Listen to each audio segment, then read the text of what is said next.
Today we have a speaker who is a well-known personality in the field of finance. CA Jagmohan Singh has an exemplary expertise in the arena of cash flow management and system setups in accounts and finance. He is an ardent author of various books on finance and a renowned trainer and leading seminars and workshops on financial freedom with financial control, cash flow management, net worth creations. In the past 21 years, he has developed and implemented many practical financial tools and has worked with more than 15,000 business owners in India and USA on financial controls. He has been associated with various Indian and international universities, offices, and other corporate enterprises. CA Jagmohan has a mission of helping people to run profitable and cash rich business. In continuity to his mission today, he will guide us on financial control. Welcome Jagmohan sir to Manzil. Thank And you. now Thank stage you. is yours, sir. Please. Thank you. I'm truly thankful, Sunil Puri ji, and all the members present in today's session. And it is my honor to present topic for today that has been selected as why FC21 to build cash-rich business. FC21. FC21 stands for financial control. FC to FC. अब ना total आज के session में ना हम बात करने वाले हैं कि किस तरह से ये फाइनेंशियल कंट्रोल एक पिवटल, एक इम्पोर्टेंट, एक बहुत ही इम्पोर्टेंट रोल प्ले करता है बिल्ड करने के लिए आपका कैश रिच बिजनेस और कैश रिच लाइफ। 21 वर्ड में क्यों यूज कर रहा हूं? इसका मतलब है कि there are 21 financial control tools which must be implemented in the business, जिसके बारे में हम ना क्विकली बात करेंगे। क्यों FC21 इंपॉर्टेंट है कैश रिच बिजनेस और लाइफ के लिए? इसको ना आज हम अंडरस्टैंड करते हैं जरा अनिल जी की स्टोरी के साथ में। मिस्टर अनिल, आप कौन है मिस्टर अनिल? मिस्टर अनिल की स्टोरी से आप रिलेट कर पाओगे। First of all tell me, do you like story? How many of you like story? Please reply in the chat box. If you really like story then type yes in the chat box. Let's bring some participation. Are you fond of stories? जिससे life connect होती है, जिससे हम चीजों को बहुत easily understand कर पाते हैं। यस, तो let me start today's discussion with what? With the story of mister Anil. जो अनिल है ना, वो चांदनी चौक में एक बिजली की दुकान है, वहां पर जॉब करता है। बहुत इंटेलिजेंट है, शार्प है, अमेजिंग है, क्रिएटिव है, इनोवेटिव है। और जिस शॉप में काम कर रहा है ना, तो उसके मालिक का तो वो एकदम खासम खास है और उसके ग्राहक, कस्टमर, अड़ोसी पड़ोसी, नेबर सारे उसकी तारीफ करते हैं। किसकी? अनिल की, क्योंकि है ही इतना इंटेलिजेंट, क्रिएटिव और इनोवेटिव। समय बीतता चला गया। जो चांदनी चौक की दुकान है ना, वो इलेक्ट्रिकल कंपोनेंट की दुकान है। तो क्या हुआ, एक दिन उस शॉप के जो ओनर हैं उनकी हार्ट अटैक से सडन एक्सपायर हो गए। Oh my God. तो बहुत हैवी इम्पैक्ट है किसके ऊपर? फैमिली के ऊपर जबरदस्त इम्पैक्ट है, और फैमिली वाले जो है वो परेशान है। अच्छा, अब जब धीरे धीरे बातें खुलनी शुरू हुई तो पता लगा कि वो जो चांदनी चौक में बिजली की दुकान है ना, उसके ऊपर कर्जा ही इतना है कि सारा का सारा सामान भी बेच दिया जाए तो वो कर्जा पूरा नहीं हो सकता, इतना डेप्ट है। क्योंकि उनकी एक तो चांदनी चौक में दुकान है और दूसरा एक कुंडली इंडस्ट्रियल एरिया में फैक्ट्री है। अब पॉइंट ये है कि कुंडली की फैक्ट्री और चांदनी चौक की दुकान दोनों की दोनों किराए पर, अपनी तो है नहीं, रेंटेड है। अब उसका किराया हर महीने जाता है। अब जितना कर्जा फैक्ट्री के ऊपर है, अगर उसको पूरा कर दिया जाए और सारा सामान भी बेच दिया जाए तो भी डेफिसिट आता है। फैमिली के ऊपर प्रेशर है, पैसा लेने वाले दुकान के ऊपर आ गए, फैमिली वहां पर है। अब यहाँ पर अनिल ने अपनी ह्यूमैनिटी का परिचय दिया। उसने ना बोला कि देखो ऐसा है, अगर आप हमारी दुकान को खराब करते हो, तबाह करते हो और सामान लेते हो, तो होना तो कुछ है नहीं, होना तो कुछ है नहीं, क्योंकि उतने पैसे तो आपको मिलने हैं नहीं। अभी तो चलो चलती चलाती दुकान है चांदनी चौक के अंदर, कैश फ्लो का एक एस्पेक्ट चल रहा है यहाँ पे। तो क्यों ना एक काम करे, मैं जिम्मेदारी लेता हूँ। आगे बढ़ के अनिल ने जिम्मेदारी ली, मैं जिम्मेदारी लेता हूँ। देखो जी, किराएदार आपको आपका रेंट मिलता रहेगा, शॉप वाले को और फैक्ट्री वाले को, और जो लोग जिनका पैसा देना बाकी है, मैं जिम्मेदारी देता हूँ आप ये दुकान चलने दो आप ये इलेक्ट्रिकल की शॉप चलने दो, जैसे जैसे इसका रेवेन्यू आता जाएगा कुछ समय के अंदर मैं आपकी सारी की सारी पेमेंटें पूरी कर दूंगा। अब लेनदारों के पास और कोई विकल्प नहीं था, उन्होंने कहा कि देखो वैसा तो डूबा ही पड़ा है और ओनर ओनर तो चले गए हैं, फैमिली इस पोजीशन के अंदर है ही नहीं, चलो ये उनका एम्प्लॉई है कह रहा है तो कर देते हैं। तो उन्होंने मान ली अनिल की बात, अनिल की बात मान ली। अब अनिल की जिंदगी के अंदर बिजनेस ने दस्तक दे दी है। अनिल जो कि एक जॉब करता था आज बिजनेस के अंदर एंटर कर गया है। ऐसी घटनाक्रम बनी है जिंदगी के अंदर, उस घटनाक्रम के द्वारा रातों रात उसको एक बिजनेस ओनर बना दिया गया है। पर क्या formal training cash flow management की अनिल को है? देखते हैं किस तरह से उसकी लाइफ अब आगे बढ़नी शुरू हो गई है। कहता ठीक है जी, अब मैं शॉप भी संभालूंगा, फैक्ट्री भी संभालूंगा। अब उसके ऊपर सडनली किस चीज का एस्पेक्ट आ गया है, उसको ना कैश फ्लो के साथ डील करना है। किसे? अनिल को। क्या करना है? रेंट पे करना है शॉप का भी और फैक्ट्री का भी। अब सैलरी भी पे करनी है शॉप और फैक्ट्री की। अच्छा, इंटरेस्ट भी तो देना है लोन का, जिन लेनदारों को उसने कह के भेजा था कि मैं आपको पे करता रहूंगा। तो अब और माल आएगा तभी तो बिकेगा। सप्लायर की पेमेंट का लगातार प्रेशर क्रिएट था, अभी और बढ़ना शुरू हो गया है।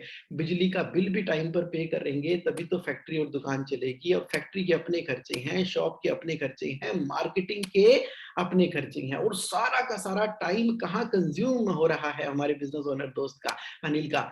वो ऑपरेशन हैंडलिंग कर रहा है फैक्ट्री की, और वो सेल्स भी तो हैंडल करेगा शॉप के अंदर।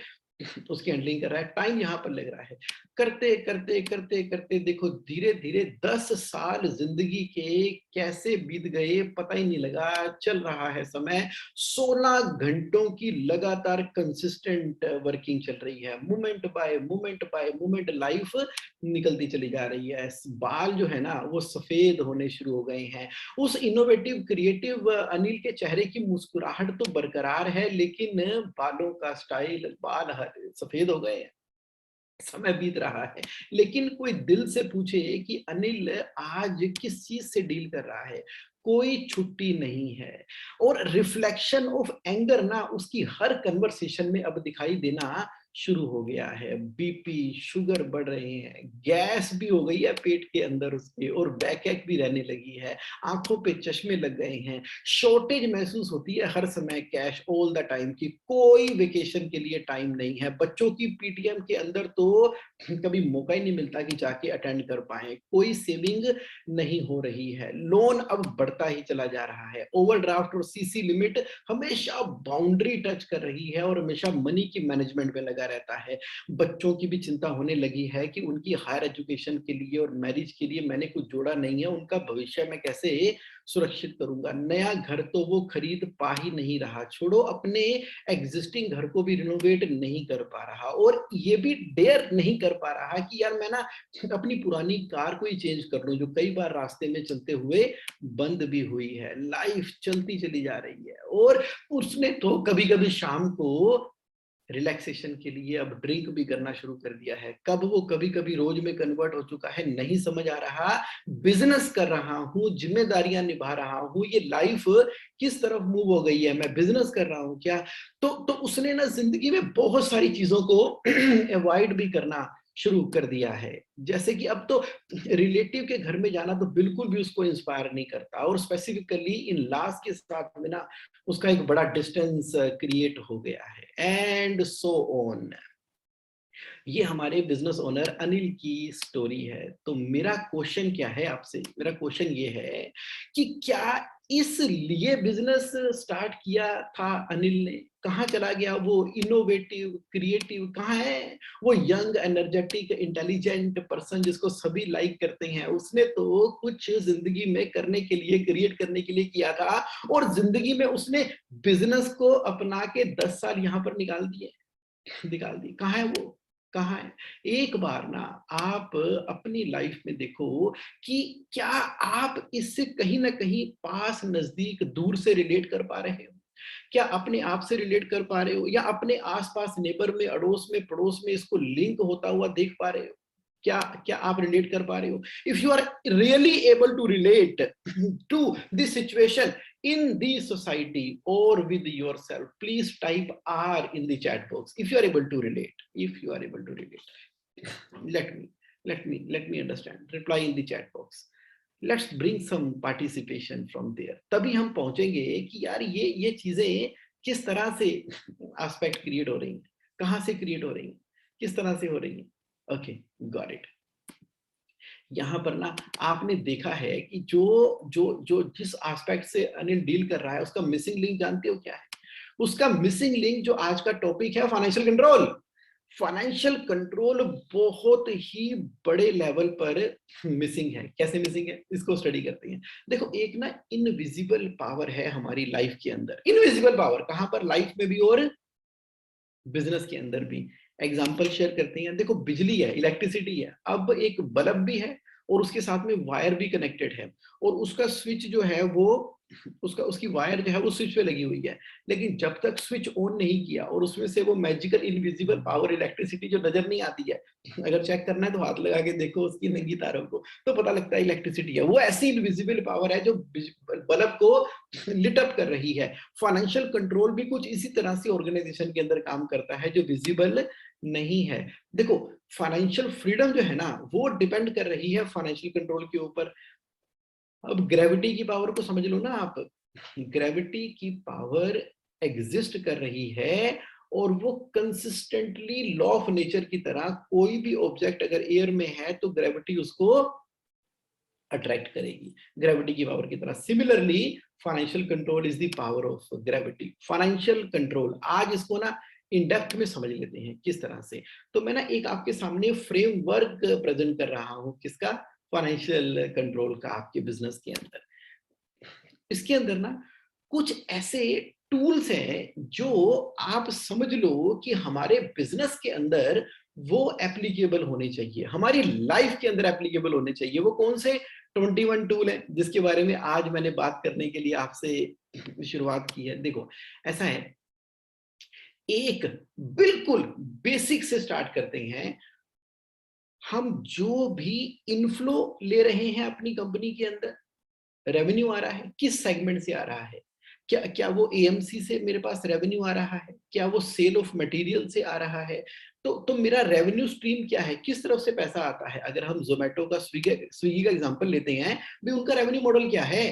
उनका रेवेन्यू मॉडल है कि आ जाओ, उनका रेवेन्यू मॉडल बड़ा क्लियर है कि मुझे जो है, जो शॉपकीपर है उनसे परसेंटेज की फॉर्म के अंदर आना है, एडवर्टाइजमेंट के अंदर आना है, कमीशन की फॉर्म के आना है. जिस हेड में जो उसने रेवेन्यू लेना है उसके चार्ट ऑफ अकाउंट को बड़ा क्लियरली डिफाइन कर लिया गया है. उसके अंदर भी किस प्रोडक्ट से आना है, प्रोडक्ट वाइज जीपी किस सेगमेंट से आना है, पूरी तरह से डिफाइंड है. लेकिन हमारे बिजनेसेस के अंदर रेवेन्यू किस किस हेड में आ रहा है, किस में कितना जीपी होना चाहिए, अगर वो पूरी तरह से डिफाइंड नहीं है ना, तो हम अंधेरे में काम कर रहे हैं. हो सकता है लॉस मेकिंग बिजनेस के अंदर ही हम काम कर रहे हो. वन ऑफ माय क्लाइंट वो ना फाइनेंस के बिजनेस के अंदर है.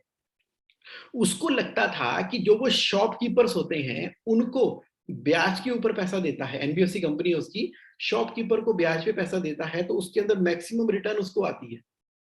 जब उसने मेरे कहने पे डिटेल्ड जीपी शीट बनानी शुरू की तो पता लगा कि शॉपकीपर से जो उसको इंटरेस्ट आता है एज ए परसेंटेज तो वो ज्यादा है, लेकिन सबसे ज्यादा राइट ऑफ जो उसके होते हैं, बैड डेब्ट जो होते हैं, जो डिलेड होती हैं, वो शॉपकीपर से ही होती हैं उसकी.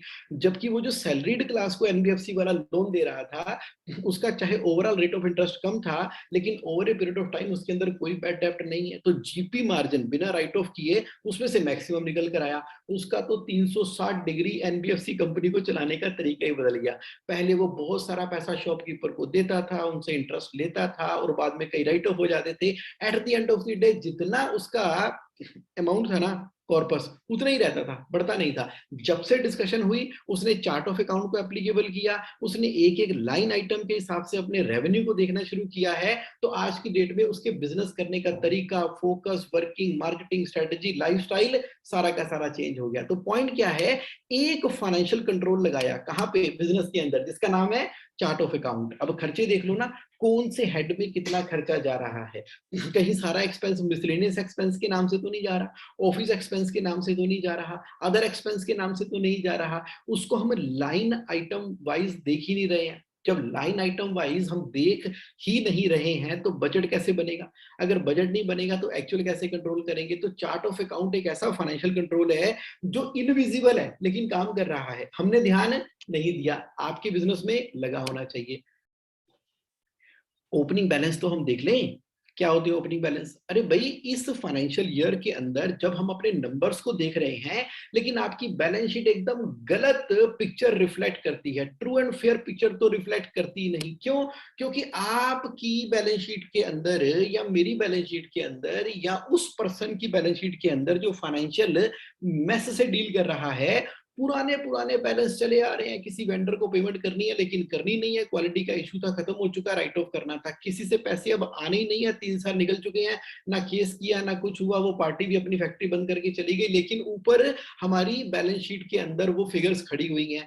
फिक्स्ड एसेट्स की बात करें, वो एग्जिस्ट ही नहीं करते लेकिन बैलेंस शीट के अंदर आ रहे हैं, जो रिसेंटली हमने परचेज किए हैं वो बैलेंस शीट के अंदर आ ही नहीं रहे हैं। यानी कि हमारी जो फाइनेंशियल की बैलेंस शीट है वो किसी और ही दुनिया में चल रही है। स्टॉक की फिगर हमने बिल्कुल सरकारी हिसाब से जो स्टॉक की फिगर बना रखी है, बैंकों के हिसाब से बना रखी है, लेकिन किताबों से उसका कोई लेना देना है ही नहीं। ओपनिंग बैलेंस तो टैली कर ही नहीं रहे। तो मुझे बताओ कैसे निकलेगी रेशियो, कैसे पता लगेगी डायरेक्शन, कौन सी गियर के ऊपर मेरी गाड़ी चल रही है? क्या उसको तेज चल रही है, धीरे करने की रिक्वायरमेंट है, क्या धीरे चल रही है कि तेज करने की रिक्वायरमेंट है? जब ओपनिंग बैलेंस मेरी किताबों में ठीक ही नहीं है तो करंट ईयर में मैं कितनी भी सफाई कर लूं तो क्या मुझे ट्रू एंड फेयर व्यू मिल सकता है? क्या क्या सच्ची प्रदर्शन हो सकता है? क्या पानी की तरह, अमृत की तरह साफ सुथरा एक एक एनालिसिस करने के लिए डाटा मिल सकता है? नहीं मिल सकता। क्या करना है?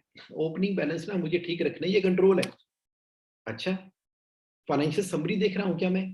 प्रॉफिट कमाया कि लॉस कमाया, कितना कमाया, पिछले महीने से कितना बढ़ा हुआ है, आगे कितना होने वाला है, मेरी current ratio, account payable, receivable, पैसा कहां से आ रहा है, कहां जा रहा है, कितना था, कितना हो गया, नहीं देख रहा हूं। होना चाहिए क्या? बहुत इंपॉर्टेंट है। ये कंट्रोल का टूल तो लगेगा ही लगेगा, किसके अंदर? आपके बिजनेस के अंदर। तो बजट क्यों नहीं बना रहे?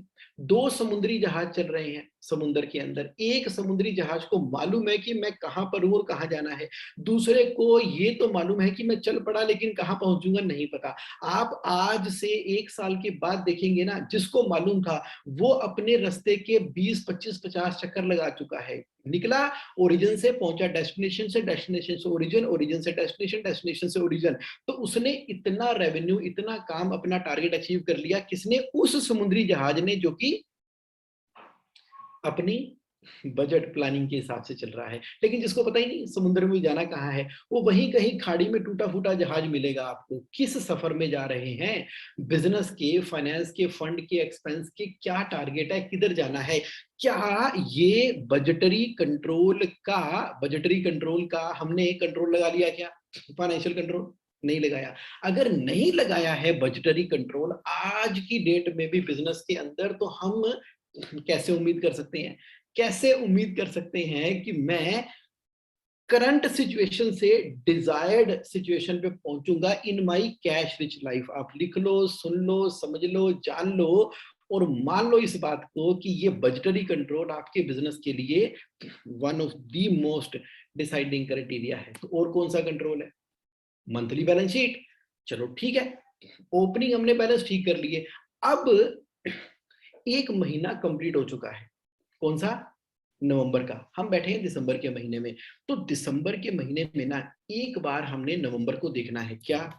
कि क्या नवंबर के महीने में मेरा डिजायर्ड प्रॉफिट आया है क्या? मेरी नवंबर की सेल पिछले एवरेज सेल से ज्यादा है, इसने मुझे मेरे ग्रोथ के ट्रेंड को इंक्लाइन किया है कि स्टेबल है कि डिक्लाइन किया है? किस तरह बढ़ रहा हूं मैं? बैलेंस शीट तो 31 मार्च 2021 की, जिसकी लास्ट डेट 30 सितंबर 2021 थी, गवर्नमेंट ने बढ़ा के उसको कर दिया 15 जनवरी 2021। ऑडिट रिपोर्ट 15 फरवरी 2021। तो हमारी बैलेंस शीट कब जाने वाली है? 15 जनवरी 2022 को जाने वाली है, जो कि बिलोंग करती है 31 मार्च 2021 को। आज हम खड़े हैं दिसंबर 2021 में और मैं बात कर रहा हूं financial control monthly balance sheet closure की। सोचो अगर मार्च की बैलेंस शीट अप्रैल में क्लोज हो चुकी है तो क्या ग्रोथ फिनोमिना आपको नजर आने वाला है। शायद इसी वजह से ना जितनी भी फॉर्च्यून 500 कंपनी लिस्टेड कंपनी है, अरे वो तो अपनी क्वार्टरली मीटिंग भी कर लेते हैं, वो तो अपना एनुअल रिजल्ट अप्रैल के महीने में डिक्लेयर करके एजीएम भी करके वेले होके फ्री हो चुके हैं। वो तो अगले साल की, अगले क्वार्टर के, अगले 5 सालों की प्लानिंग कर रहे हैं। तो मैं अपने बिजनेस के अंदर मंथली क्लोजर क्यों नहीं कर रहा, क्यों नहीं देख रहा, पिछली वाली अपनी डिटेल्स को क्यों नहीं देख रहा। ये एक बड़ा इंपॉर्टेंट टूल है, अब आपने इसको इंप्लीमेंट कर लेना है अपने बिजनेस के अंदर। एमआईएस बन गई क्या मेरी? क्या मतलब होता है एमआईएस का? Management information system.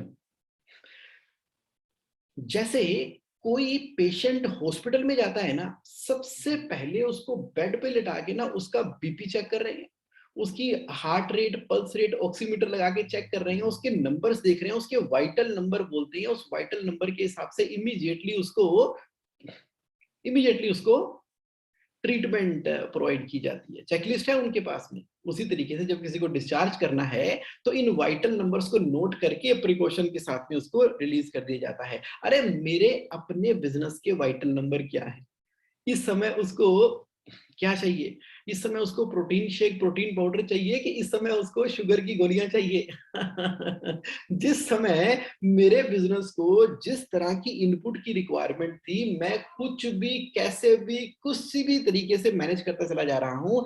मेरी weekly MIS from accounts and finance क्यों नहीं आ रही? क्यों नहीं आ रही?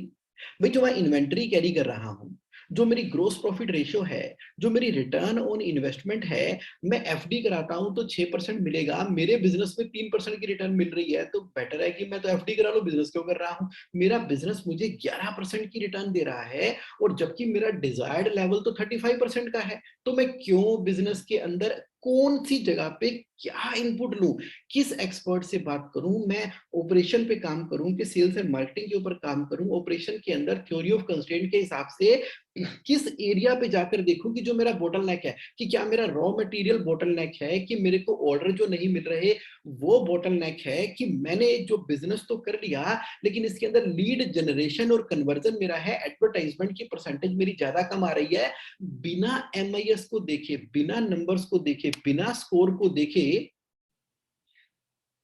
कैसे चल रहा है बिजनेस? कैसे चल रहा है? तो हम तो बाजीगरों के भी बाजीगर हैं। तो मुझे ध्यान आता है पुराने ज़माने में एक मेला लगता था, उसको कहते थे एक अंधा कुआँ कहते थे। एक बाइक सवार बाइक चलाता था, एक कार भी चल रही है साथ में, मारुति 800 की कार चलती थी और एक बाइक चलती थी और क्या स्टंट बाजियाँ करते थे और उछलते थे, हम उसको देख के तालियाँ बजाते थे। तो कहीं आज हम रस्सी पर बाइक तो नहीं चला रहे हैं, कहीं वो अंधेरे कुएँ के अंदर वो बाइक तो नहीं चला रहे, लेकिन कितनी भी तेज़ी से, कितने भी करतब के साथ में हम अपनी बाइक चला लें, कार चला लें, लेकिन बिजनेस ना उसी मौत का कुआं के अंदर ही घूमता रहेगा। उसी के अंदर ही घूमती रहेगी।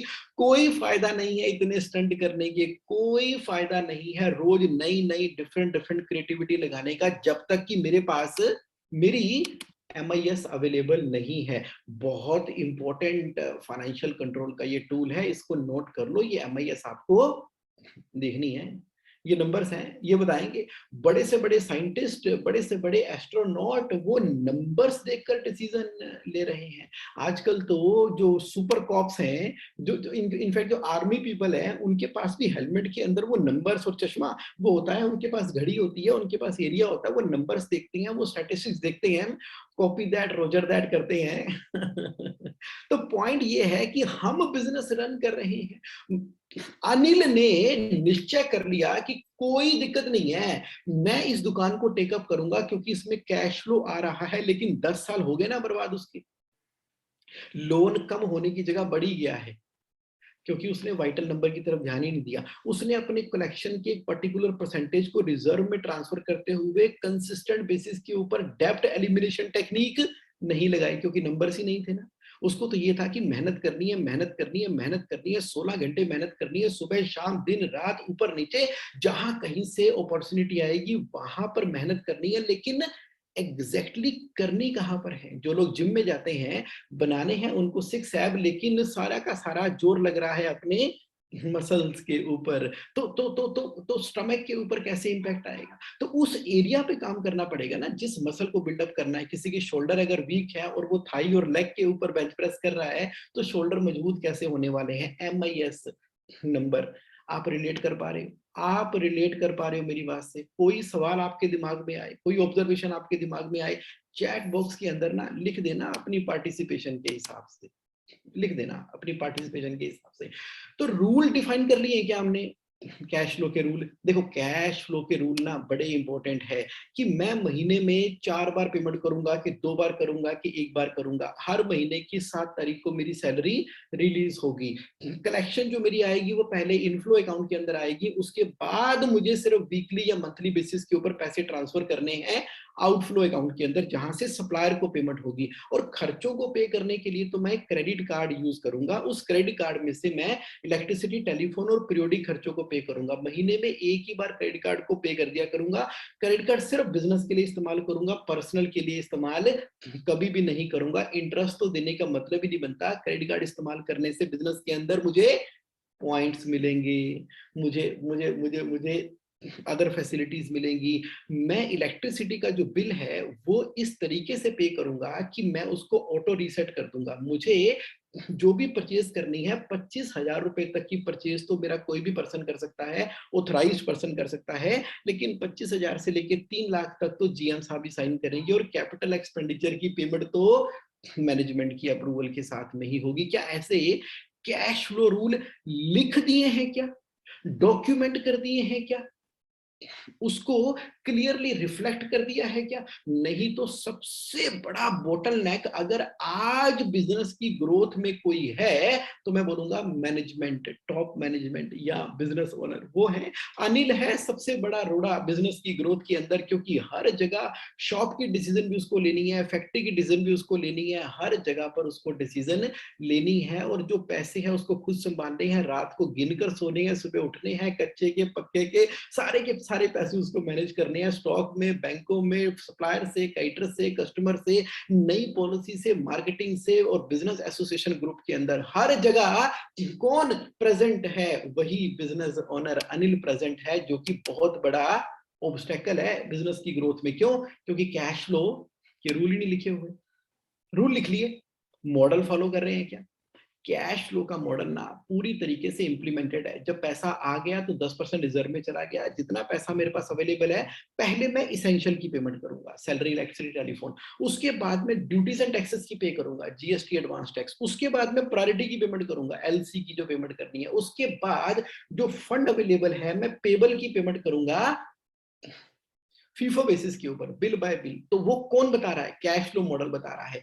कब, किस समय, कितने पैसे की रिक्वायरमेंट होने वाली है, कैश फ्लो मॉडल बताएगा। कैपिटल एक्सपेंडिचर कितना करना है, कैश फ्लो मॉडल बताएगा। ये लगाना है ना अपने बिजनेस के अंदर। यस। बिजनेस को कितने पैसे चाहिए वर्किंग कैपिटल, मैंने कितने लगाए हैं मुझे पता ही नहीं। बिजनेस को पैसे चाहिए ज्यादा, मैंने लगाए हैं कम। हमेशा परेशान है। बिजनेस को पैसे चाहिए कम, मैंने खूब लगा रखे हैं। बिजनेस में प्रॉफिटेबिलिटी नहीं आ रही, लॉस पे लॉस होता चला जा रहा है। वर्किंग कैपिटल कितनी होनी चाहिए? ब्लू कलर के अंदर। और है कितनी? रेड कलर के अंदर। ज्यादा है, कम है, कहां पर है? अरे भाई, मेरा कैश कन्वर्जन साइकिल कितना है? 75 डेज का है। 75 डेज के कैश कन्वर्जन साइकिल के ऊपर मेरे दोस्तों, बिजनेस तो कभी कैश रिच हो ही नहीं पाएगा। तो मेरा कैश कन्वर्जन साइकिल तो 22 डेज का होना चाहिए था। अगर 22 डेज का नहीं है, 75 डेज का है, और पिछले हफ्ते वो 82 डेज का चला गया था, और जिस तरह से मैं काम कर रहा हूं, 120 डेज का मेरा कैश कन्वर्जन साइकिल होगा, तो जितनी बड़ी मेरी सेल होगी, जितने ज्यादा आपको कस्टमर मिलेंगे, जितनी ज्यादा आप सेल करेंगे, ये डायरेक्ट श्राप है आपके ऊपर। ज्यादा सेल करना एक श्राप है, एक आपकी जिंदगी की हत्या करने के बराबर है। ह्यूमैनिटी को किल करना जीते जी है ज्यादा सेल होना, अगर आपका कैश कन्वर्जन साइकिल बड़ा है। अब कैश कन्वर्जन साइकिल को कर लो छोटा। अगर वो 22 डेज का है, 10 डेज का है, 5 डेज का है, मैं कहता हूं -2 डेज का है, तो जितनी सेल बढ़ेगी, जितनी सेल बढ़ेगी, जितनी इंक्वायरी आएगी, जितने कस्टमर आएंगे, उतने आप कैश रिच होते चले जाएंगे। अब हमने अपने अपने कैश कन्वर्जन साइकिल का थर्मोस्टेट तो सेट किया नहीं। एयर कंडीशन होता है ना, एसी। अब आपने बढ़िया कंपनी का एसी ले लिया, एकदम अमेजिंग महंगे वाला, चलो डेकेन का ले लिया बढ़िया वाला, और उसके अंदर जो थर्मोस्टेट है उसको सेट कर दिया 42 डिग्री के ऊपर, और पीछे से आपने बटन भी ऑन कर दिया है 42 डिग्री सेल्सियस के ऊपर डेकेन का, और 45 डिग्री टेम्परेचर बाहर है, कहाँ, गर्मी के मौसम के अंदर। अब आप कमरे में बैठे हो और दे धनाधन परेशान हो रहे हो कि और मैं क्या करूं, एसी भी ले लिया, महंगे वाला भी ले लिया, लगा भी लिया, स्विच भी लगा दिया, चला भी लिया, लेकिन उसका थर्मोस्टेट कहां पर है, 42 डिग्री के ऊपर। कमरा ठंडा होगा क्या, कैश रिच बिजनेस होगा क्या, नहीं होने वाला, नहीं होने वाला। तो इसलिए हमें एक सिंगल नंबर पता होना चाहिए, कैश कन्वर्जन साइकिल। तो अगर मैंने कैश कन्वर्जन साइकिल पता लग गया कि मुझे 22 डिग्री पे सेट करना है, तो क्या होगा, बस कमरे पे बैठना है, बाहर 45 डिग्री टेम्परेचर है, स्विच ऑन कर दिया, बस पूरा फोकस करो बिजनेस के ऊपर, सेल लेके आओ, ऑपरेशन हैंडल करो, आपका बिजनेस जो है वो तरक्कियां करेगा। अनिल ने यही गलती की थी। सुनील जी कह रहे हैं कि कैश कन्वर्जन साइकिल कैलकुलेट कैसे करें, ये देखो कैलकुलेट हो गया आपके सामने। सबसे पहले आपने देखना है कि मेरे डेटर डेज कितने हैं, 60 दिन है, इन्वेंटरी डेज कितने हैं, 30 दिन है, क्रेडिटर्स के डेज कितने हैं, 15 दिन है। तो मेरा कैश कन्वर्जन साइकिल क्या होगा, डेटर जमा में इन्वेंटरी, 60 जमा 30 90, माइनस में क्रेडिटर, यानी कि 90 minus 15 is equal to 75 days. आप कह रहे हो कि जगमोहन थोड़ा करके बताओ थोड़ा, ताकि हम अपना अभी अभी कैलकुलेट कर लें, अपने मीटिंग खत्म होने के बाद सीधा अकाउंटेंट साहब से बात करेंगे और उनसे पूछेंगे कि मुझे मेरा कैश कन्वर्जन साइकिल जानना है। तो चलो चलते हैं हम डिस्कशन पैनल के ऊपर। हाथ कंगन को आरसी क्या, पढ़े लिखे को फारसी क्या, अभी right now on the spot आपका कैश कन्वर्जन साइकिल हम कैलकुलेट करते हैं। तो डिस्कशन पैनल के अंदर मैं लेकर आ गया आपको यहाँ पर, तो कोई पार्टिसिपेंट मेरे साथ जस्ट एक रफ फिगर्स को शेयर करे। ऐसे जनरली आप अपने बिजनेस का भी बता सकते हो, पड़ोसी के बिजनेस का भी बता सकते हो, या अपनी डिजायर्ड भी बता सकते हो। सुनील जी आप ही बताओ, कुछ भी फिगर बताओ कि 21-22 में अंदाजन कितनी सेल कर देनी चाहिए। सर आप ले लीजिए 12। 12 करोड़ की सेल कर देते हैं, लो जी 12 करोड़ की सेल कर दी। अच्छा अब क्या होगा, इसमें से हम ट्रू वैल्यू को कॉस्ट माइनस करेंगे तो जीपी आ जाएगा और जीपी परसेंटेज आ जाएगा। तो बताइए आप क्या चाहते हो, आपके बिजनेस में डिजायर्ड जीपी कितना आ जाए, कितना आ जाए डिजायर्ड जीपी परसेंटेज सर में। कम से कम 22-23%। लो 22% का जीपी मैंने कर दिया। अगर 22% का जीपी है, 12 करोड़ की सेल है, तो इसका क्या मतलब हुआ कि मेरा जीपी निकल के आएगा 2 करोड़ 64 लाख रुपए, यानी कि मेरा रॉ मटेरियल जो लग रहा है वो 9 करोड़ 36 लाख का लग रहा है। अब कुछ खर्चे करूंगा तो नेट प्रॉफिट आएगा, तो नेट प्रॉफिट की परसेंटेज निकल कर आएगी। बता दो अपनी डिजायर्ड लेवल कि आप क्या चाहते हो, नेट प्रॉफिट कितना परसेंटेज आए। नेट प्रॉफिट कम से कम 10-12% तो आना ही चाहिए। वो 10% का नेट प्रॉफिट ले लो। अगर 10% का नेट प्रॉफिट चाहिए, 12 करोड़ की सेल करते हो, तो इसका मतलब है कि 1 करोड़ 20 लाख रुपए का नेट प्रॉफिट है। यानी कि आपको अपने खर्चे कहां तक लिमिट करने हैं, साल में 1 करोड़ 44 लाख से ज्यादा के खर्चे नहीं करने। क्यों, 12 करोड़ की सेल करेंगे तो 9 करोड़ 36 लाख का मटेरियल आ जाएगा, 2 करोड़ 64 लाख का जीपी होगा जो कि 22% है, 1 करोड़ 44 लाख के खर्चे कर दिए, salary, electricity, telephone, office expenses, printing, stationery, तो बच गया मेरे पास 1 करोड़ 20 लाख रुपए, जो कि 10% की मेरी जीपी रेशो के बराबर है। अब ये बिजनेस कर रहे हैं, तो अब देखिए मेरी कुछ डेटर भी हैं, कुछ मेरी इन्वेंट्री भी है, और कुछ मुझे बाहर मार्केट में पे भी करना होता है, बिजनेस कर रहा हूं तो। चलो एक बार आप एस्टिमेट बेसिस पे बताओ कि अभी मार्केट से कितना पैसा उधारी होगा, लेने वाला कस्टमर से लेना है, 12 करोड़ की सेल है साल की। Sir approximate 45 days. नहीं, अब रुपीस में बात कर लेते हैं, रुपीस में, रुपीस में ठीक है बात सर। कर लेते हैं कि आज अगर मैं पूछूं कि बाहर कितने पैसे लगे पड़े हैं सुनील जी, आप कहोगे यार मेरे तो भी इतने पैसे आने हैं, कितने आने हैं। समझिए 1.25 के करीब। 1.25 के करीब है। हम एक रफ एग्जांपल ले रहे हैं, 1.25 का मतलब हो गया 1 करोड़ 73 लाख रुपए। अच्छा कितने रुपए का लगभग माल हम रख लें पड़ा हुआ है रुपए में, 1.5 करोड़ का। 1.5 करोड़ रुपए का माल पड़ा हुआ है, आ जाओ। अच्छा मार्केट में देने हैं लोगों को, माल खरीदा, पैसे देने हैं, कितने तक की उधारी बाहर पड़ी हुई है जो देने हमने। आज की डेट में अगर देने हैं तो से 70-80 लाख रुपए देने। लो 80 लाख रुपए लग देते हैं। ये फिगर जस्ट एक अंडरस्टैंडिंग के लिए है। इसका डिस्क्लेमर क्या है कि इसका किसी भी सत्य घटना पर आधारित नहीं है। इसका किसी भी जीवित व्यक्ति से कोई संबंध नहीं है।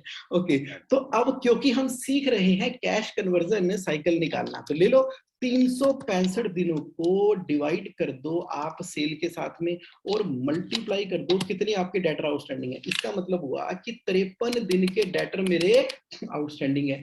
इन्वेंट्री मेरी 1.5 करोड़ की पड़ी है। सेल की भाषा में देखा जाए तो मैं सेल के बेसिस के ऊपर 365 से डिवाइड करके इस बार मैं सेल से डिवाइड कर रहा हूं, सेल से डिवाइड कर रहा हूं और मल्टीप्लाई किससे करूंगा, इन्वेंट्री के साथ में। लॉजिक कर दिया, तो मेरी इन्वेंट्री यानी कि तकरीबन 45 दिनों की सेल के बराबर की पड़ी हुई है।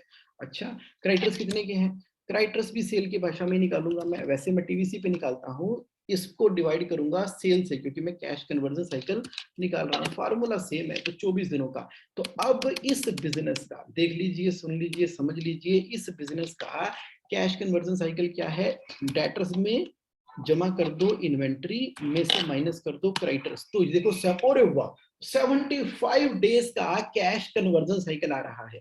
मतलब क्या हुआ इसका, मतलब क्या हुआ कि 75 दिनों के बराबर की मेरे पास बिजनेस पैसे मांगता है। मेरा बिजनेस कहता है कि इतने पैसे मेरे को दे के चलो। एक बार टोटल करके देखें, इसका मतलब यह है कि जो वर्किंग कैपिटल है मेरी, this plus this minus this, यानी कि 2,45,00,000 रुपए मेरा बिजनेस मांग रहा है जो कि 75 दिनों के बराबर है। रिकैलकुलेट करें, इजिकल टू अगर 12 करोड़ की सेल है डिवाइड बाय 365 करेंगे गुणा में कैश कन्वर्जन साइकिल करेंगे तो सर ये 2,45,00,000 रुपए, फिगर टैली हो गई, 245 से 245।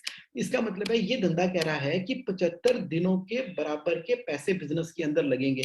इसका मतलब क्या हुआ, इसका मतलब ये हुआ कि मान लो मैंने बैंकों से ओडीसीसी ले रखी है, कितने की, 2,45,00,000 रुपए की। भगवान ने ऐसी कृपा की मेरे ऊपर, ऐसी कृपा की कि मेरी सेल 12 करोड़ से बढ़ के 120 करोड़ हो गई। Thank you. तो अगर 12 करोड़ से बढ़ के 120 करोड़ हो गई, अगर 12 करोड़ से बढ़ के 120 करोड़ की हो गई, तो अब जानते हो क्या होगा, अब क्या होगा, अब is equal to 120 divided by 365 multiplied by cash conversion cycle.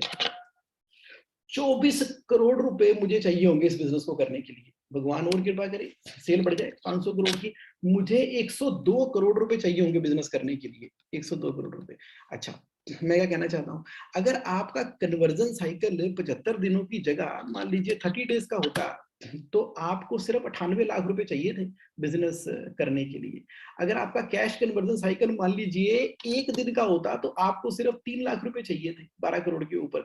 अगर आपकी सेल होती मान लो -5 का कैश कन्वर्जन साइकिल है तो जितना बिजनेस करोगे आपकी एफडी बढ़ती चली जाएगी। देख लो ना, जैसे कि वॉलमार्ट करता है, वॉलमार्ट खरीदता तो उधारी पे है, 3 महीने के बाद पेमेंट करेंगे सप्लायर को, लेकिन कस्टमर उसकी दुकान पे, शोरूम में, शॉप में आते हैं, पहले पैसे देके जाते हैं। चाहे बिग बाजार है, चाहे वो जितने भी ऐसी कंपनियां हैं, जैसे कि रिलायंस का बिजनेस है, जैसे कि लोग एक्सपोर्ट करते हैं, पहले एडवांस लेते हैं। कैश कन्वर्जन साइकिल कौन डिसाइड कर रहा है, कैश कन्वर्जन साइकिल डिसाइड कर रहा है। अगर मान लीजिए मेरी सेल 500 करोड़ की हो गई है ना, 7 करोड़ की एफडी पड़ी हुई है, लेकिन मेरा कैश कन्वर्जन साइकिल अगर 30 का है, 41 करोड़ रुपए लगाने पड़ेंगे। कैश कन्वर्जन साइकिल 120 का हो गया तो मुझे 164 करोड़ रुपए लगाने पड़ेंगे, यानी कि और लोन लेना पड़ेगा। मेरे पास पैसे ही नहीं आते, 160 दिनों का कैश कन्वर्जन साइकिल है, 219 करोड़ रुपए लगाने पड़ेंगे 500 करोड़ की। तभी आपने देखा होगा रियल एस्टेट के बिजनेस वाले, लॉन्ग टर्म वाले बंदे फंसे रहते हैं, पैसे ही पैसा चाहिए। जैसे कि रिनोल्ड था, जैसे कि रोटोमैक था, जैसे कि किंगफिशर था, बस पैसे जितने मर्जी लगा लो। कैश कन्वर्जन साइकिल आपको निकालना आ गया। तो पॉइंट क्या है यहाँ पे, पॉइंट क्या है, क्या हमने कैश कन्वर्जन साइकिल के हिसाब से अपने बिजनेस के अंदर वर्किंग कैपिटल का टूल लगा लिया क्या? आपको समझ आ गई, आपने कहा जगोन कोई ऐसा एक नंबर है, अगर हम खाली नंबर को मैनेज करें और कैश कन्वर्जन के साइकिल को मंथली बोर्ड मीटिंग के अंदर, कहां पर, मंथली बोर्ड मीटिंग के अंदर हम बात करें, ऑपरेशंस वालों ने मिलके, सेल्स एंड मार्केटिंग वालों ने मिलके, एचआर एडमिन ने, सबने करा के एफिशिएंसी को बढ़ाते हुए कैश कन्वर्जन साइकिल कितना छोटा किया है। न्यू बिजनेस डेवलपमेंट करके, न्यू वेंडर डेवलपमेंट करके, इफेक्टिव इन्वेंट्री मैनेज करके, जस्ट इन टाइम इन्वेंट्री को मैनेज करते हुए, कॉस्ट कंट्रोल के इफेक्टिव मेथड को यूटिलाइज करते हुए वर्किंग कैपिटल में कैश कन्वर्जन साइकिल कितना कम कर दिया है। आपको फाइनेंस की नॉलेज नहीं है, आप ऐसा कहते हो। मैं कहता हूं अगर आप अपने आप को ऐसा कहते हो ना तो कह लो, कोई बात नहीं, लेकिन एक नंबर तो देख सकते हैं ना मैथमेटिकली कि मेरे बिजनेस का कैश कन्वर्जन साइकिल का नंबर कितना होना चाहिए? जैसे होता है ना, बीपी इतनी से नीचे हो तो ठीक है, बढ़ गई तो हो गया कांड। अगर शुगर इतने से ज्यादा है तो दिक्कत है, उससे नीचे कम है। उसी तरीके से ये आपके बिजनेस का ना बड़ा वाइटल पैरामीटर है वर्किंग कैपिटल का, जिसके ऊपर आपको पूरी तरह से ध्यान रखना है। ये इनविजिबल पावर है। तो आइडियल कैश कन्वर्जन साइकिल क्या होना चाहिए? देखो, ये ना आपके बिजनेस के ऊपर डिपेंड करता है। अब आपका नेचुरल बिजनेस क्या है? मैं तो चाहूंगा कि कैश कन्वर्जन साइकिल जीरो हो या माइनस में हो। जितने भी लोग, एक मेरा बिजनेस ओनर दोस्त है, उसका कैश कन्वर्जन साइकिल ना -1 डे का है, और उसने करोड़ों अरबों रुपए के नोट छाप दिए इस चक्कर में। क्यों? क्योंकि वो क्या करता है, जितना माल उसके पास पड़ा होता है ना, वो सारा का सारा उधारी होता है। यानी कि स्टॉक अनपेड रहता है उसके पास, सप्लायर से पैसे ले लेता है। चुरमुन स्टोर का एग्जांपल ले लो, सप्लायर से माल ले लेता है, उसको बोलता है जब बिक जाएगा तो मैं पैसे दे दूंगा, और जो कस्टमर सामने आता है दुकान पे, वो उससे एडवांस में लेके जाता है। तो कैश कन्वर्जन साइकिल क्या हो गया? माइनस का हो गया। वो कहता है बिकते ही सेल कर दूंगा। कुछ लोग तो कहते हैं कि बिकने के 15 दिनों बाद सेल करूंगा, तो -15 दिनों का भी कैश कन्वर्जन साइकिल आ सकता है। आप कह रहे हो कि जिस इंडस्ट्री के अंदर मैं बैठा हूं वहां पॉसिबल ही नहीं है, तो न्यू बिजनेस डेवलप करो ना, न्यू वेरिएंट बनाओ ना। एक क्रिएटिविटी लगाओ, इनोवेशन लगाओ। जो अनिल है वो कितना क्रिएटिव था, कितना इनोवेटिव था। अगर उसको उसी समय पता लग जाता है कि भैया एक काम कर, जो तूने दुकान खोल रखी है ना, अब तू दुकान को चमका दे, सजा दे, बढ़िया कर दे, बाहर ब्रांड का नाम लगा दे, उसके बाद अपनी फ्रेंचाइजी खोलनी शुरू कर दे। जो तूने फैक्ट्री किराए पर ली हुई है, सारी की सारी लीन मैनेजमेंट के द्वारा जॉब वर्क के ऊपर काम करवा, और प्रोडक्शन बेसिस के ऊपर पेमेंट कर, और उसके बाद अपनी थोड़ी प्रोडक्शन बढ़िया क्वालिटी की खुद कर, बाकी आउटसोर्स कर, सिक्स सिग्मा लगवा, क्वालिटी के तरीके लगा। उसके बाद जितनी तेरी चांदनी चौक में शॉप है, आसपास की शॉप के साथ में कोलैबोरेशन कर, एक्सक्लूसिव एरिया बना दे, बाहर डेंगुलर मार्केटिंग के लगा दे, डिजिटल मार्केटिंग को लगा दे। वो सब लगा के तेरे बिजनेस को लगने वाले हैं रॉकेट, और रॉकेट लगने वाली है रॉकेट। यानी कि कैश कन्वर्जन साइकिल के ऊपर काम कर। ये अनिल कहता मुझे पहले क्यों नहीं बताया? मैंने कहा पहले क्यों नहीं FC21 का सेशन आपने अटेंड किया? आ जाओ, आगे बढ़ते हैं, आगे बढ़ते हैं। पॉइंट यहां पर क्या है कि अब क्या सिनेरियो है, एटलीस्ट हमें अपने वाइटल नंबर तो पता होने चाहिए। बिल्कुल पता होने चाहिए। नेटवर्थ देख लो ना, अपनी अपनी नेटवर्थ देख लो, नेटवर्थ देख लो। एसेट कितनी है, लाइबिलिटी कितनी है, नेटवर्थ है। मंथ ऑन मंथ बेसिस पे नेटवर्थ को इंक्रीज करना ही फाइनेंशियल कंट्रोल का एक इंपॉर्टेंट पार्ट है। कौन सी रेशियो पे फोकस करूं? मेरी करंट रेशियो 2:1 होनी चाहिए। डेप्ट इक्विटी रेशियो जो है वो 0:1 हो जाए तो बहुत ही बढ़िया, डेप्ट फ्री कंपनी। नहीं तो 0.5 आधा ले लो, नहीं तो वो भी मत लो। मेरी सोलवेंसी क्या है? मेरी ROI 35% होनी चाहिए बिजनेस के अंदर। ये फाइनेंशियल कंट्रोल लगा लो। डेटर मैनेजमेंट के अंदर जैसे सेल्स का ऑर्डर आता है ना, तो सेल्स का ऑर्डर आपका आ गया, वो आपके अकाउंटिंग सॉफ्टवेयर के अंदर लिख लो सारे। आपका सेल्स का ऑर्डर आपके अकाउंटिंग सॉफ्टवेयर में एंटर होगा, एंटर होगा। अब सेल्स ऑर्डर के अगेंस्ट में आप डिस्पैच करोगे। अगर आप सर्विस प्रोवाइडर हो तो उसके अगेंस्ट में सर्विस प्रोवाइड करोगे, यानी कि ऑर्डर बुक आपकी यहाँ मैनेज होगी। अगर आप सर्विस प्रोवाइडर हो तो भी ऑर्डर बुक मेंटेन करो। अगर आप गुड्स और सर्विसेज को सप्लाई करते हो, आप प्रोजेक्ट हो, बिल्डर हो, कॉन्ट्रैक्टर हो, आर्किटेक्ट हो, कंस्ट्रक्शन में हो, अरे भाई ऑर्डर बुक तो मेंटेन करो। ऑर्डर बुक मेंटेन नहीं करोगे तो पता कैसे लगेगा कि कितने के ऑर्डर इन हैंड है, कितने डिलीवर कर दिए, कितने रह गए। डेटर्स की मैनेजमेंट का स्टार्टिंग पॉइंट वो है। हम क्या करते हैं, सर्विसेज दे देते हैं, बिल रेज करना भूल जाते हैं, बिल रेज करते हैं, पेमेंट मांगना भूल जाते हैं, पेमेंट मांगते हैं तो फॉलोअप के लूप के अंदर फंस जाती है। बाद में हम परेशान होते हैं, इतने डेटर मेरे पास आ नहीं रहे। बाद से कुछ नहीं होगा, जब गंगोत्री से गंगा चली उसी समय के वहां पे मैकेनिज्म लगाना पड़ेगा, वहीं पर ही फिल्टर लगाने पड़ेंगे। एक बार गंगा मैया बह गई तो रास्ते में तो कुछ भी हो जाएगा, नॉट ए प्रॉब्लम। तो हमें ओरिजिनली ही चीजों को प्रोटेक्ट करना है। सिमिलरली एक फाइनेंशियल कंट्रोल है क्रेडिटर्स मैनेजमेंट का। PO2 पेमेंट, जब भी किसी से माल खरीदना है, सर्विस लेनी है, एक्सपेंस करना है जिसका कि आप उससे सर्विस लेना चाहते हो, तो क्या रेज करोगे? परचेज ऑर्डर रेज करोगे। PO रेज करने से लेके, माल और सर्विस रिसीव होने से लेके, क्वालिटी चेक करने से लेके, इनवॉइस को अकाउंट फॉर करने से लेके, TDS काट कर रखने से लेके, GST का इनपुट कट करने से लेके, उसको पेमेंट करके अकाउंट क्लियर करने तक PO2 पेमेंट का फाइनेंशियल कंट्रोल लगना है, जिसको कि अकाउंट पेबल मैनेजमेंट कहते हैं। वो आपने करना है। इन्वेंट्री को मैनेज करना है आपने, उसके लिए आप IMS इन्वेंट्री मैनेजमेंट सिस्टम लगा लो अपनी कंपनी के अंदर। नहीं लगाया अगर आपने इन्वेंटरी मैनेजमेंट सिस्टम लगा लिया है, वो चल रहा है और वो गूगल ड्राइव पे चल रहा है, अब उसको अकाउंटिंग सॉफ्टवेयर के अंदर ले आओ। अब अकाउंटिंग सॉफ्टवेयर में आ चुका है, अब उसको आप ऑटोमेट कर दो ताकि वो ppm, production planning and management खुद कर सके। तो इन्वेंटरी मैनेजमेंट के एरिया में काइजन लगा दो और लगातार इसको इंप्रूव करते रहो। आपको पता लग जाएगा कि मेरे बिजनेस का मतलब ही इन्वेंटरी मैनेजमेंट था। कंस्ट्रक्शन लाइन में हो तो साइट पे कितना भेज दिया, कितना लग गया, कितना रह गया, एक एक सिंगल पीस की जानकारी आपके पास अगर है तो आपका बिजनेस ग्रोइंग है। अनिल को पता होता उसका कितना माल तो दुकान से ही चोरी हो गया, कितनी तो वेस्टेज उसकी फैक्ट्री के अंदर होगी। बेचारा 16-16 घंटे जो है कुंडली और चांदनी चौक के चक्कर ही लगाता रहा। एनुअल कंप्लायंस कैलेंडर एक कंट्रोल है जो आप पेस्ट कर दो। जीएसटी को ऑटोमेट कर दो, आप लिख लो ऑटोमेट कर दो अकाउंटिंग सॉफ्टवेयर के अंदर। टीडीएस भी ऑटोमेटेड तरीके से ही डिडक्ट होगा, मैनुअल करने के जमाने बीत गए हैं। 15 दिसंबर लास्ट डेट है एडवांस टैक्स जमा कराने की। क्या आपने कैलकुलेटर इंस्टॉल कर दिया? नहीं इंस्टॉल किया तो करो ना। और आप बेस्ट अकाउंटिंग प्रैक्टिस फॉलो कर रहे हो क्या? नरेशन लिख रहे हो क्या? सैलरी सॉफ्टवेयर से पे कर रहे हैं क्या?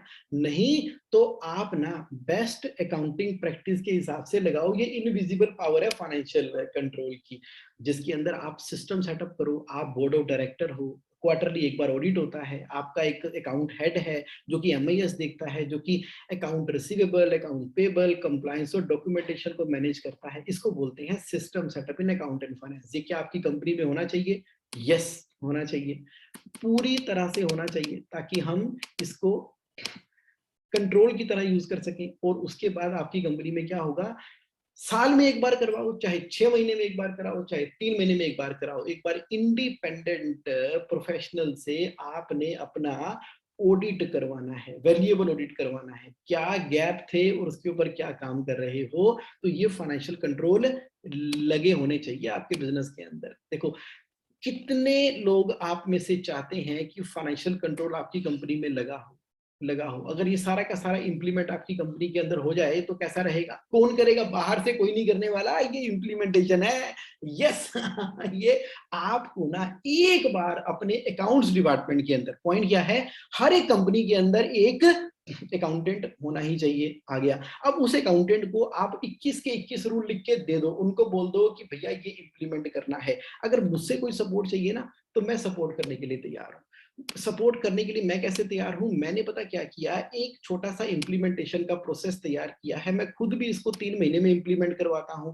उसके अंदर हमने सैटरडे के सैटरडे 10 से लेके 1 बजे तक एक जूम सेशन करते हैं। सैटरडे के सैटरडे, जैसे आज है तो आज भी होगा 10 से लेके 1 बजे तक का। तो उसके अंदर हर सेशन में 1-2 टॉपिक हमने कवर कर लिए और उसके बाद आप अपने अकाउंटेंट को प्राइमरली अकाउंटेबल बनाते हो ताकि वो इसको इंप्लीमेंट कर सके। लेकिन आज का ये सेशन मैं किसके लिए लेकर आया हूँ? मंजिल के पार्टिसिपेंट के लिए लेकर आया हूँ। तो आपको मैं ये बताना चाहता हूँ कि मैं आपको ना एक पहला सेशन कॉम्प्लीमेंट्री दे रहा हूँ, आप आ जाना, देख लेना, समझ लेना। आपको समझ आए तो सेल्फ कर लो, मेरी सपोर्ट चाहिए तो मेरी सपोर्ट से कर लेना। आप और आपकी टीम उसको इंप्लीमेंट करेगी, मेरी टीम उसको सपोर्ट करेगी। और आपको ना वीकली मीटिंग करनी है एमआईएस के लिए, मंथली फाइनेंस रिव्यू करना है और वैल्यूएबल ऑडिट के पॉइंट को देख के इंप्लीमेंट करना है और मास्टर लिस्ट ऑफ एक्टिविटी के हिसाब से काम करना है। तो पॉसिबल क्या हो जाता है, पॉसिबल क्या हो जाता है फाइनेंशियल कंट्रोल 21 को इंप्लीमेंट करके। अब ये आपके दिमाग में क्वेश्चन आ रहा होगा कि ठीक है जगमोहन, आपने आज हमें एफसी 21 के बारे में बताया और आप हमें कॉम्प्लीमेंट्री कह भी रहे हो कि आप मेरे सेशन में आ सकते हो, अटेंड कर सकते हो, तो उससे पॉसिबल क्या हो जाएगा? उससे पॉसिबल क्या हो जाएगा, मैं आपको दिखा देता हूं। ये मेरी एक बुक है, financial freedom with financial control. तो फाइनेंशियल कंट्रोल के ऊपर एक मैंने बुक आपके लिए लिखी है, जिसको नहीं मिली वो मेरी टीम डिटेल लेके सुनील पुरी जी से आप सबको ये financial freedom with financial control complimentary book मैं आपको प्रोवाइड करने वाला हूं, क्योंकि आपने मुझे आज के सेशन में इन्वाइट किया है। सीधा इसके पेज नंबर 155 पे चलते हैं। Let's go there. तो वहां पर मैं आपको बताता हूं, आप भी पढ़ लेना कि कैसे करके उसके अंदर हमने इम्प्लीमेंटेशन का इफेक्ट क्रिएट किया इसके अंदर। इम्प्लीमेंटेशन का, एक सेकंड के लिए मैं इसको सीधा का सीधा राइट जगह पे ले जाता हूँ। Yes, this one. तो आपने कहा कि ठीक है मैंने एफसी 21 फाइनेंशियल कंट्रोल 21 लगा दिया, तो अब मेरे लिए क्या पॉसिबल हो जाएगा? आपके लिए पॉसिबल होने वाला है ये, जस्ट सेकंड।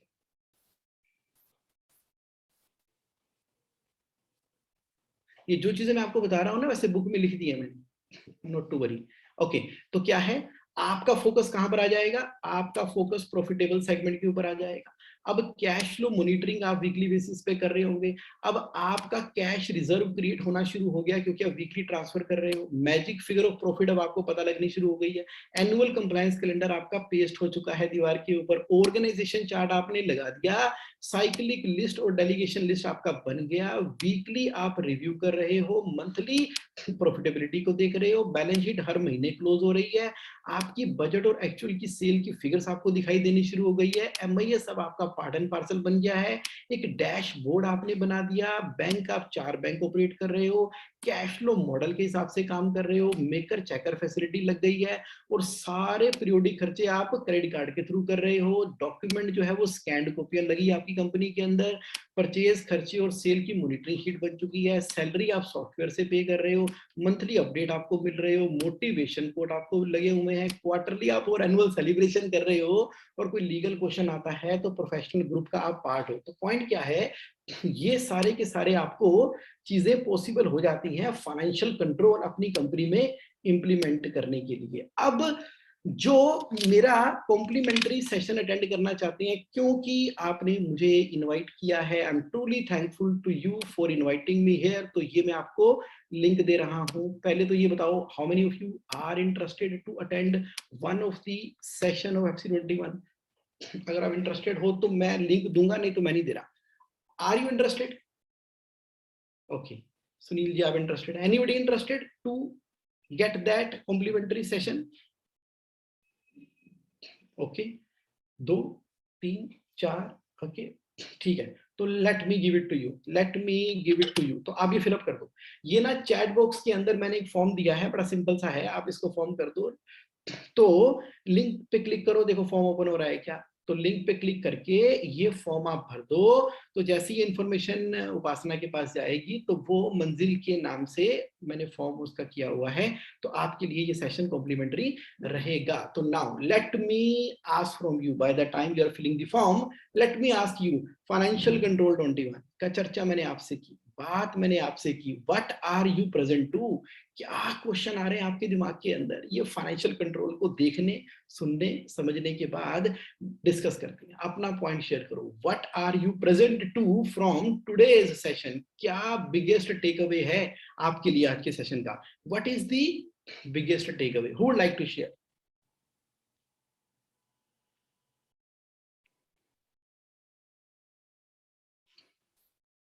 अनम्यूट करना पड़ेगा अभिनव जी, यस। सी हमारे मैं इंटरनेशनल लॉजिस्टिक्स में हूँ, तो हम लोगों का स्टॉक तो होता नहीं है इसमें, राइट। बट हाँ पेमेंट साइकिल्स आर इम्पोर्टेंट, क्योंकि हम लोगों को एक certain amount of credit overseas से मिलता है और फिर हमें इंडिया से वो पेमेंट इकट्ठी करनी होती है। तो हम लोग सोचते हैं बस marketing marketing marketing marketing marketing marketing किए जाओ, राइट। और in spite of being very good in marketing many companies have failed. तो आज मुझे इसका कुछ आइडिया हुआ कि where did they miss out, so that's what I wanted to share. Got it. Thank you. Thank you. Thank you. Asim ji, what are you present to after today's discussion? Sir in my opinion जो आपकी बात से मैं समझ पाया हूँ, since we are into manufacturing, Right. जो cash flow cycle आपने समझाई, it was of Yes. Some use, and let us see how we can implement, कि भाई जो क्रेडिट डेज में हम लोगों का कैलकुलेशन आपने समझाया, Yes. That looks important for us. Right. Right. Right. Correct. Correct. That is very, very, very, very, very vital. Suneet Malhotra ji, what are you present to?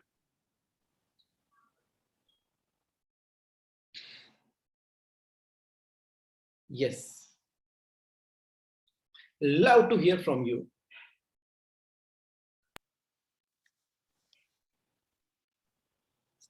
एक बार अनम्यूट कीजिए। Unmute करो सुनीत जी unmute करो।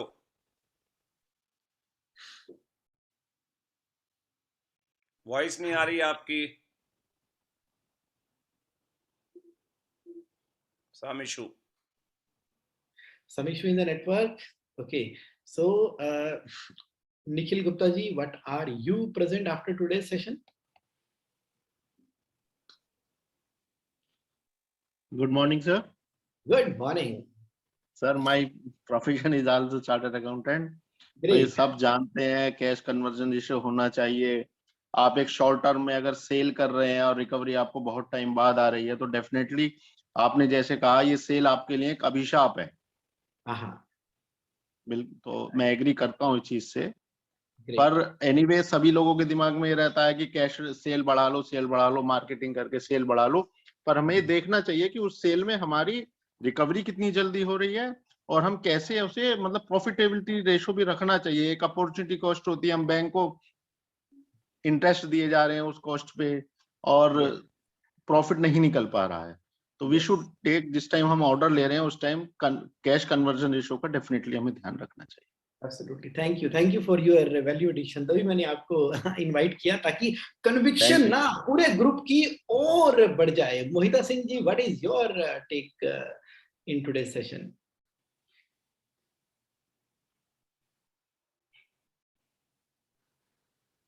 Hello, am I audible?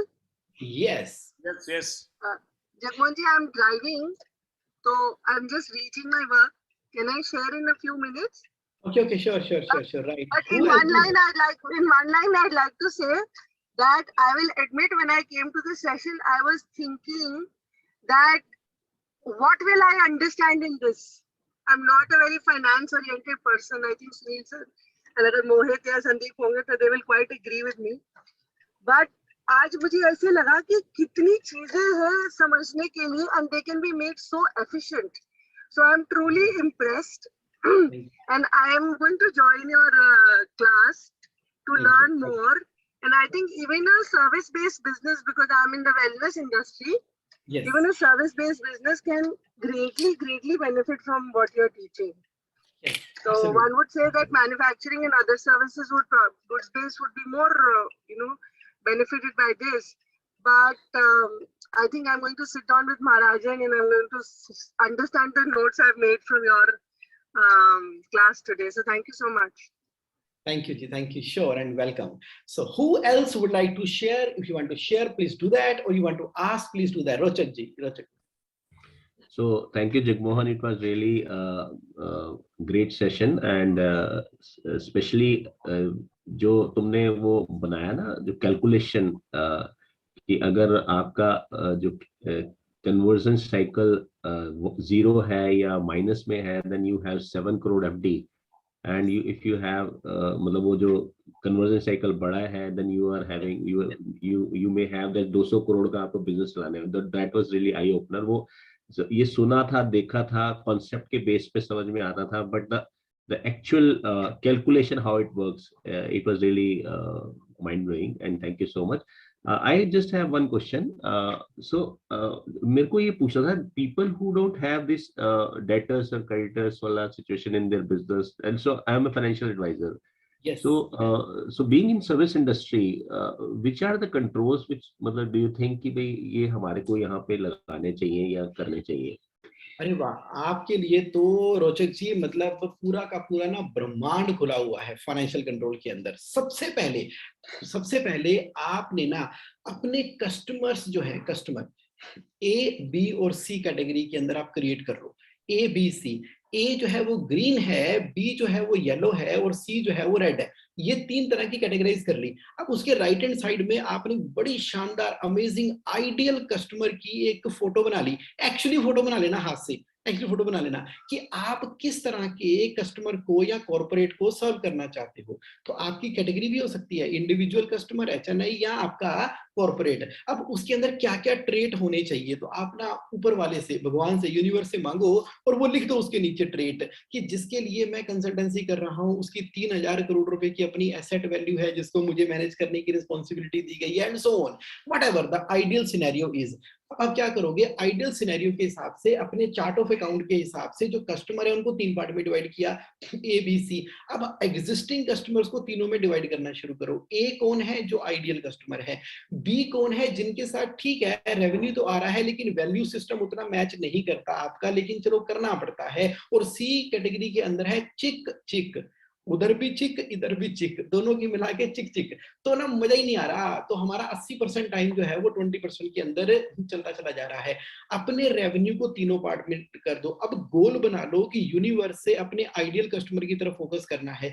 जैसे ही नया ideal customer आ गया, आपकी overall pocket बढ़ी, आपका बजटेड प्रॉफिट से एक्चुअल प्रॉफिट अब ज्यादा हो चुका है। अब आप क्या करोगे, जो चिक चिक वाले क्लाइंट हैं उनसे बड़े प्यार से जाके बात करोगे कि सर बहुत अच्छा लगा, आपको मैंने डील किया और मेरी अब ये कैपेसिटी है, मेरी लाइफ के कुछ विजन है, कुछ टारगेट हैं, कुछ वर्किंग है, जिसके लिए मैं अपने आप को स्पेसिफिकली इन एरियाज में डेडिकेट कर रहा हूं। तो मुझे नहीं लगता कि मैं और मेरी ऑर्गेनाइजेशन अब और समय आपके साथ इस एरिया पे लगा पाएंगे। मैं आपको रिकमेंड करता हूं XYZPQR वेबसाइट, आप उसके ऊपर जाएं, जैसे इंड मनी है या और सारी मनी है, आप वहां पर जा सकते हैं। जो भी आप कहना चाहेंगे, जो भी बड़े प्यार से तरीके से, रिस्पेक्ट के साथ में, ग्रेटिट्यूड के साथ में, नेगेटिविटी के साथ में नहीं, जब भी डाल के कॉफी पी के उनके साथ में उनको एग्जिट कराएंगे और एक कैटेगरी को बढ़ाते चले जाएंगे। तो धीरे धीरे ऐसा होगा कि आपकी मूवमेंट जो है ना, ये ना हमेशा ऑनगोइंग है, ऑनगोइंग है। एक समय ऐसा भी आएगा जब ए कैटेगरी के जो लोग हैं उनको फर्दर एबीसी में करोगे, क्योंकि तब तक आपका क्राइटेरिया चेंज होता चला जाएगा। तो पॉइंट यहाँ पर ये है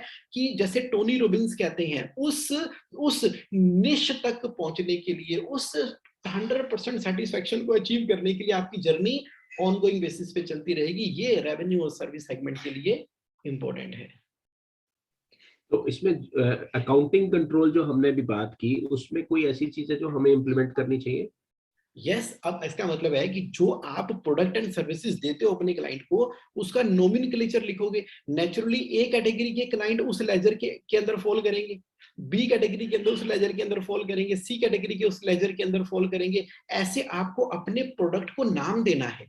इसको बोलते हैं सेल्स फनल। तो आपको भी एक बंच बना के, सेल्स फनल बना के, आपकी, मुझे मालूम है सेल्स फनल है, बट उसको ऑनगोइंग बेसिस पे इंप्रूव करते हुए, जो आपकी सच्ची मुच्ची में सेल्स फनल है, उसी नाम से आपकी अकाउंटिंग भी रिफ्लेक्ट करनी चाहिए, ताकि वीकली MIS के अंदर इमीडिएटली आपको पता लग सके कि कौन से सेगमेंट में कौन सा जीपी मार्जिन मुझे आ रहा है। Okay, great. Thank you, Jagmohan. Thank you. Most welcome, most welcome. So the time right now is, yeah, Sunil ji, please ask, और मुझे लीव करना होगा क्योंकि मेरी next meeting. I know. Jagmohan ji, मैंने आपके सेशन बहुत किए हैं और हर सेशन में कुछ ना कुछ सीखा है। आज मेरा मैं सेल्स का आदमी हूँ, थ्रू आउट सेल्स बढ़ाने में ही लगा रहा हूँ और हमेशा ये सोचता था सेल्स बढ़ाता हूँ और उसके बाद भी फिर भी चिक में लगा रहता हूँ। तो आज आपने मेरे को सबसे बड़ा लेसन ये दे दिया है कि सेल्स की जो इंक्रीज है वो आपकी कन्वर्जन के साथ में प्रोपोर्शन है, कि आप कितनी, आपकी पेमेंट की साइकिल आपकी चल रही है, क्या चल रही है। जितना पेमेंट साइकिल को कम करेंगे उतने ही हिसाब से आपको साइकिल को बढ़ाना, सेल को बढ़ाना चाहिए। So I have understood that let's focus on getting the payment first and then go on the sales increase. So excellent thing I have learned from you. और थोड़ी सी आपकी डिस्कशन के बीच में जरा मैं समझा दूं, रोचक जी से आप बात कर रहे थे, just for the information of all the audience. Jagmohan ji की एक बहुत बड़ी खासियत है कि ये मैनिफेस्ट करते हैं और ये जो मैनिफेस्ट करते हैं उसको ये अचीव करते हैं। दो चीजें मुझे इनकी मैनिफेस्ट की मालूम है। एक तो इन्होंने जब शुरू किया था काम, तो इन्होंने एक मर्सिडीज कार का मैनिफेस्ट किया था और एक कार की फोटो अपनी एल्बम में लगाई, और जब वो कार मिल गई तो जो कार इन्होंने खरीदी उसकी फोटो उसके साथ में बराबर में लगाई। सिमिलरली इन्होंने एक मैनिफेस्ट किया कि मेरा एक अपना घर होना चाहिए और घर की फोटो बना के लगाई, और उसके बाद जब घर मिल गया तो उसकी फोटो लगाई। तो ये इनकी बहुत बड़ी खूबी है और ये कैसे करते हैं एक दिन से ये भी सेशन को हम समझेंगे और सुनेंगे। It's a beautiful thing which he does and he achieves. And this is what he told you also, रोचक जी, कि मैनिफेस्ट करो आपके कस्टमर की टर्नओवर कितनी होनी चाहिए और फिर उसको अचीव करने में हेल्प करो। So very nice of you, Jagmohan ji. Thank you so much for giving this valuable time.